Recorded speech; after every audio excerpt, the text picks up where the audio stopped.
Right, before we crack on with that lot, it's time for a shootout. Answering the simple pub debate, which car is the quickest? Yeah, now usually we get two modern cars and put them head to head to figure out which one is best. But this week, we've got a new car and put it up against an old school master to see if the game really has moved on. Here's Jason on the handling circuit. This is the new £11,500 Renaultsport Twingo 133 Cup. It's got 17-inch alloys, racy details and lower suspension than the bog-standard Twingo, as well as 133 brake horsepower and a 0 to 62 time of 8.7 seconds. To test its credentials, I'm putting it against this. A Renault 5 GT Turbo. It might be old, but as a benchmark of proper French hot hatch talent, there aren't many cars that can beat it. It's 15 brake horsepower down on the newer Twingo, but it is as light as the Gallic Clove. The Twingo has to beat this. So, let's go.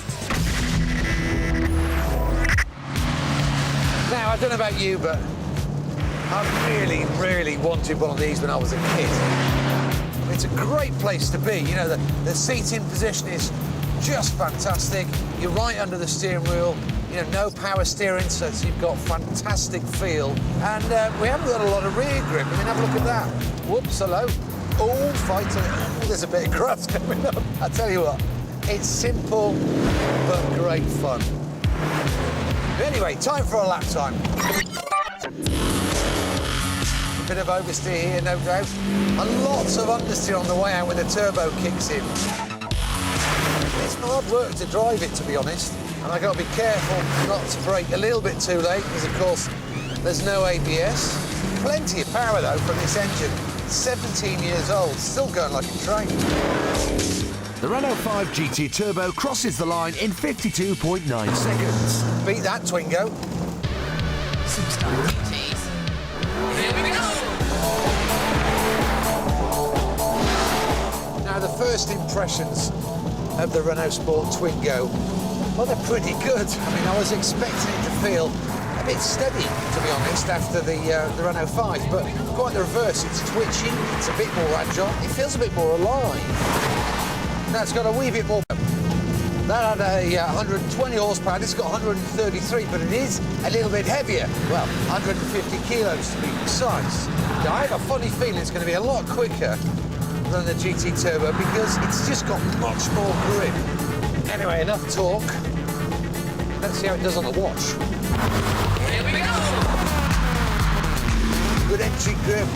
A little bit of understeer on the way out, but nothing compared with the Renault 5. At the first checkpoint, the Twingo is only 0.8 of a second ahead.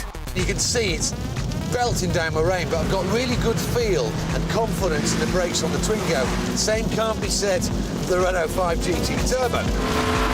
Checkpoint 2, and the Twingo has pulled out a 1.5 second lead.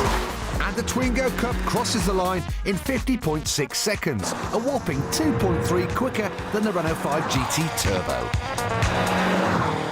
You know, that sounds like a massive gap, but JP did say that 5 was on some really weird, tall, old rubber. And if it had some more modern, sticky tyres, it would have come a lot closer to embarrassing that Twingo. Bottom line, dude, it's a GT Turbo. I'd absolutely love one of those cars. Scary thing is, though, to get a decent one, you're going to have to expect to pay roughly £3,000 for one. And when you stop for a moment, you think it is just a 20-year-old piece of French tin. But then, on the other hand, it's a whole lot cooler than just your average, obvious Golf GTI. Yeah, it does have its sort of Gallic charms. Yeah. Anyway, that's it for this part. Here's what's coming up after the break.